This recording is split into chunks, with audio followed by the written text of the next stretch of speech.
Sega Dreamcast. Revolving joystick. 146 color display. 6 cool styles. The graphics will blow you away. Neo Geo Pocket, way ahead of the game.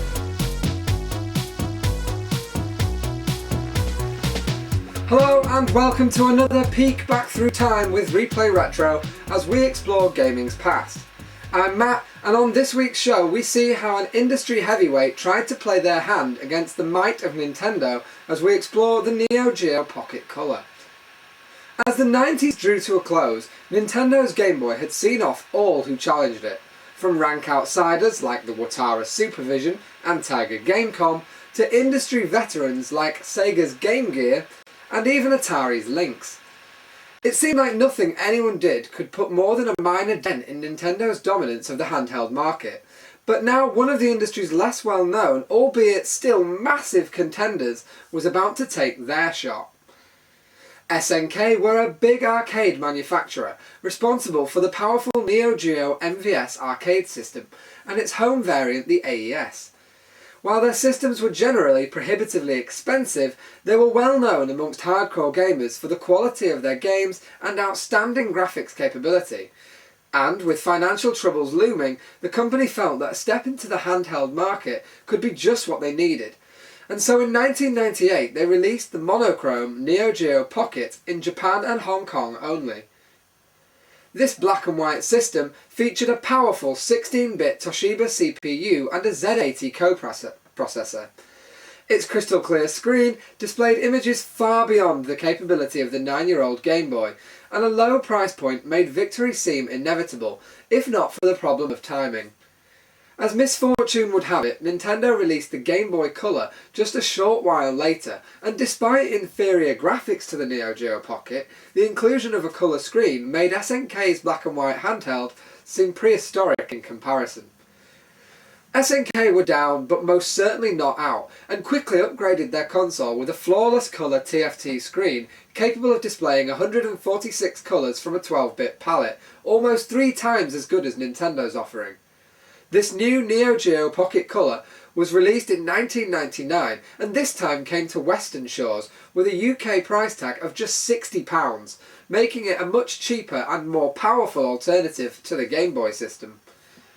To avoid angering early adopters, the new system was also fully compatible with games designed for its monochromatic predecessor, and colour releases would also work in grayscale on the original system. SNK also learnt lessons from those who attempted to take down Nintendo before, and so their handheld could squeeze 40 hours of playtime from just 2 AA batteries, making it far more efficient than the Game Gear or the Lynx had been. However, unlike these systems, the Pocket Color lacked a backlight, and so couldn't be played in unlit areas. Straight out of the box, the system featured a calendar, world clock, alarm clock, and a weird horoscope application, as well as switchable languages, which would automatically set the games to the user's chosen language, providing it was supported by that particular game cartridge. As for the games themselves, SNK created versions of their popular arcade titles, such as the King of Fighters, and several small companies developed new content for the system. But many large third parties were anxious about annoying Nintendo, and so most showed little interest in the system. Bucking this trend, however, Sega sought a special partnership with SNK against their mutual foe, bringing an all-new Sonic title to the Pocket console, as well as the ability to link it to their new Dreamcast, enabling enhanced play features in several games, such as the swapping of characters between King of Fighters and Capcom vs SNK. For a while, it seemed that SNK's more powerful handheld had a real chance against Nintendo. Even some third parties like Namco and Capcom started sniffing around and developing titles for it. But what happened next, nobody saw coming. A craze of epic proportions was moments away, and would re-secure the Game Boy as the handheld of choice, shattering the dreams of SNK fans everywhere. But before we see what that was, let's take a look at the handheld itself, and just a few of the games. So this is the Neo Geo Pocket console itself. As you can see, this is the camouflage blue version, and as I'm sure you're aware, it was available in a variety of colours and patterns. Just take it off here. It's a very small system and it fits into your hands very, very nicely. At the back here, you have these two little indent area where your fingers sit. And it's very nice, very comfortable to hold. The all-important pocket test, of course. Always a good indicator of size. On the front panel, of course, it's dominated by the high-quality TFT colour screen. An indication there that it is colour. Colour, of course, spelt the infidel way of spelling colour. In the top here you have the power button for switching it on and off, and of course the power LED. Just under that you have the main directional control, and this is a fantastic directional control. It's pretty much taken directly from the Neo Geo CD system's control pad. It's that clicky thumbstick. It's not an analog thumbstick, it is digital, which is why you can hear the... There you go, it's why you can hear the clicking under there. I hope you can hear it. Anyway, I hope the camera picked that up. And it's a very, very good thumbstick. I really like this. A few people complain about the accuracy because you can slip off to one side, but I haven't had that problem. Even with games where you need it to be four-way specific, like Pac-Man, for example, I've really not had that problem. I think it's a great thumbstick. And some games, like Crush Roller, I believe, did come with an adapter plate for this that you can lock onto it to make it a four-way. So anyone that does have that problem, I suggest you get on eBay and look for one of those, and you'll be able to make this into a four-way stick, which is very good. It literally just clicks on over the top and then it's locked to four-way movement. But no, otherwise a fantastic stick. Underneath you can see the grill there for the speaker. It's a very good, very clear speaker on this system. On the other side, you have the option button, which is the equivalent of select, for example, or start and select on the Game Boy. And you have your A and B buttons. They're the opposite way around to what they are on the Game Boy. In fact, this is the more logical way around, let's face it, A and B rather than A and B. It makes far more sense this way. On the flip side, you see the battery bay here. That takes two AA batteries.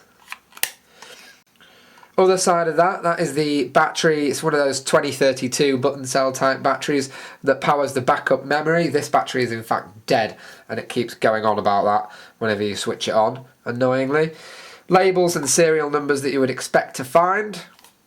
Underneath, we're told that we have our volume control, our headphone socket, and our power adapter for plugging this into the wall socket.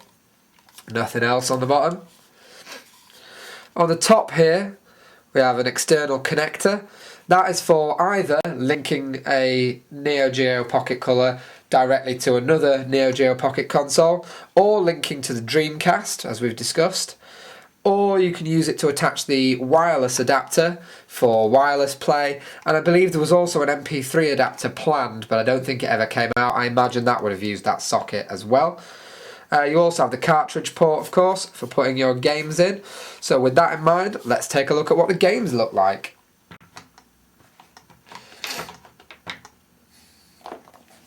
The games themselves come in these fantastic cases. These are very, very solid cases. These can take a beating very easily. They're very, very strong. They don't come open very easily. These are great cases. I really like these.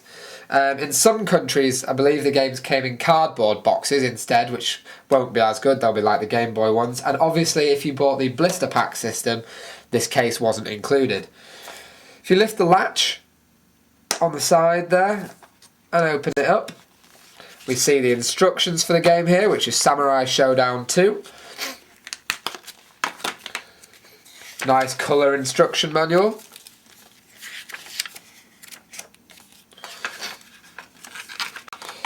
On the other side, the games come in these little plastic cases to protect them even further, which obviously means you can carry a few of them on the go, just like you could with Game Gear or Game Boy games. Pop that open and take out the cartridge itself. Bit smaller than a Game Boy game, I think. And you can pop that into the back of the console and it will sit perfectly flush. Another great example of Neo Geo's hardware quality, that flushness. And you've got just a little lip on the top of the cartridge here to make it easier to pull the cartridge out. So once you've got the game in and you've got your AA batteries in, it's time to power on the Neo Geo. And you're ready to play some Samurai Showdown 2. Right, so as always with handheld systems, I'm going to apologise for the poorness of the filming. I am of course going to be playing the game through the camera's viewfinder, which is impossible. And there is of course a lot of glare off the screen, so you can see my reflection. Hello, I'm going to try and keep that out for you. Also a lot of thumbprints on this screen. And it's very difficult to get the camera to focus on the screen because there is no backlight. Already though you can see that the picture quality here, I mean look at that, that's fantastic. I'd like to see the Game Boy get close to doing that. Quality is absolutely phenomenal in this little intro video. But enough of the intro video, let's get to the game without moving the screen so much you can't see it. One player play.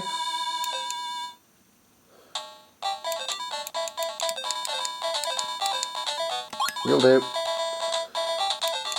What? I can't read things properly through the viewfinder, that'll do. I can spend 2 abilities. I can append 2 abilities. Go away. So as you can tell, this is a fighting game with power-ups and the like as you go through it to enhance your character. Do we really need to see all this backstory?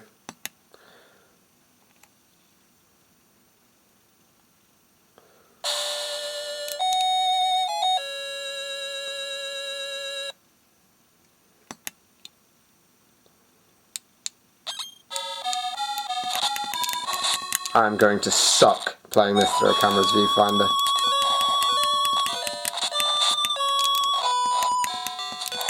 Yeah, hit him.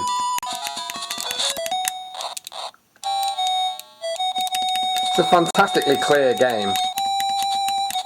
I don't know how well you can tell because it is going out of focus a lot. And obviously I'm moving the screen around like some kind of demented lunatic. Hit him again. Shouldn't be so proud of just hitting him once or twice. It's a very solid fighting game, and of course fighting games are what SNK do best.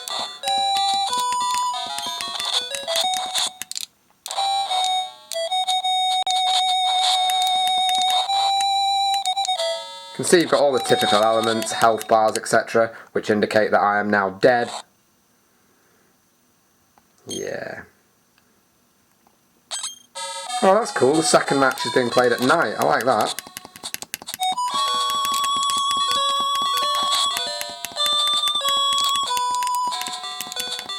If in doubt, button mash and jump around like a crazy fool.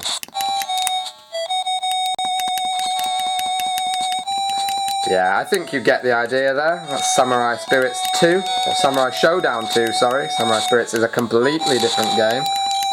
I hope I've mentioned the right one. And it is a very solid fighting game. And far better than any fighting game I ever played on the Game Boy, when I had a Game Boy as a kid. Okay, next! This is Biomotor Unitron, and it's sort of the Neo Geo Pocket's answer to Pokemon. Skip through here. And I've actually got quite addicted to this game recently.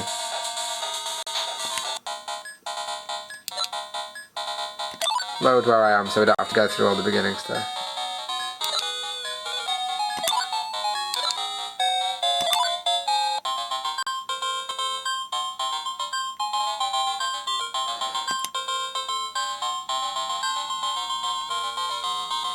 So basically, let's show you here, instead of Pokemon, you have robots kind of here, and you can set them up by altering parts. You can develop them by modifying parts using things you've found, items that you've found in the wild, so bits of metal, etc., different kinds of metal. You can use various items, just as you could in Pokemon, to enhance your character, or even your player character. You've got your stats there, things like that. Character stats.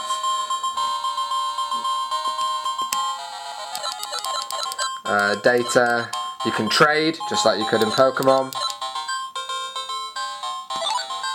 And so on. I actually really like this. I can see why it didn't do as well as Pokemon, but you have different areas in the town. So you've got the works, the shop, where you can go to buy stuff from someone with boobies. So you see you can buy your items, tools to work on things, materials and accessories, or new parts in general for your robots, or a new core, new legs, new backpacks, new arms, etc, etc. Then if you go to the world, well, you can go to the arena, and that is the equivalent of the gyms in Pokemon. The world map, just like the world map in Pokemon, you explore and travel around. Yeah, I don't care. Let's go to the winds of... There you go, you see, so you can walk around and explore looking for items. This is so hard playing through the viewfinder. Yes, I'll open that art center. Oh, and there you go. Just as you would in Pokemon, you can be randomly challenged to a battle while you're going around. That's my character. You get the stats of the two characters, so you can see I'm going to win this fight quite easily. I shall attack with my arm hand. You get gun hands and so on. There you go, knocked him down straight away. You get various types of hand. You can get arm hand, gun hand, etc. But you also get different weapons. It's not just that you're using your hands, and you can of course use items and accessories to fight. Just like Pokemon, this is quite a complicated game and not one that's easy to explain in a quick review. But if you do have a Neo Geo Pocket Color, I highly recommend you pick up this game. Biomotor Unitron. This is a very addictive, fantastic game, especially if you were into Pokemon back in the day. I think this is a little bit less kiddified than Pokemon. He says as a giant cuddly thing attacks him.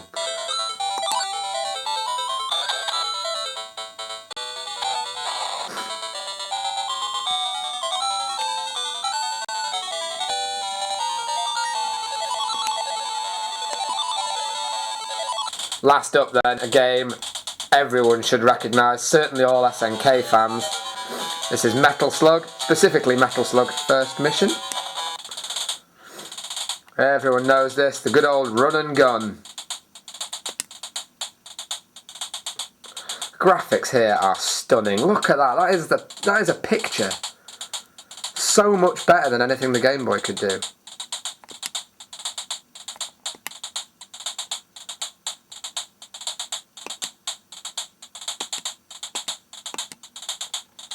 Get into the mission. It's very difficult. This is going to be so difficult playing Metal Slug through a camera's viewfinder. Hey, there I am. Jumping around. There is something beautifully fantastic about Metal Slug, and I think it's its arcadiness. I also have all the Metal Slug games on my arcade machine, and they are just so much fun to play.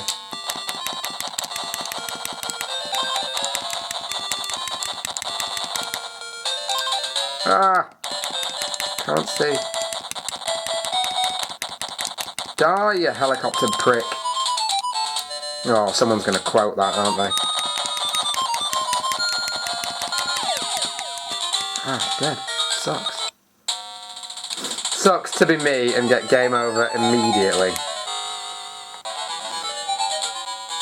But you try playing through a camera's viewfinder with glare, and when your arms are hurting because you're holding this thing out in front of you for an extended period of time.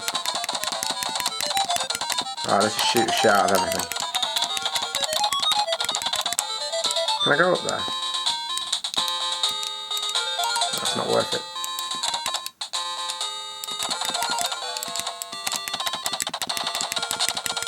Yeah!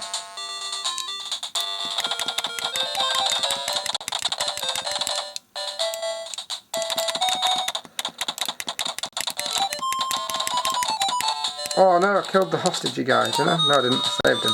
Yeah, I forgot that the whole point of Metal Slug was to save hostages and not shoot them in the face. That was stupid.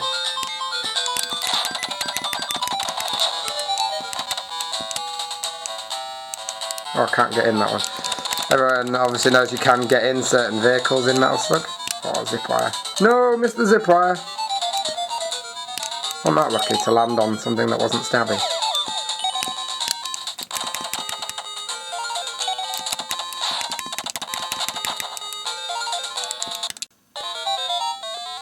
There we go. In a vehicle, everyone loves these parts. A jumping tank. What more do you need in life?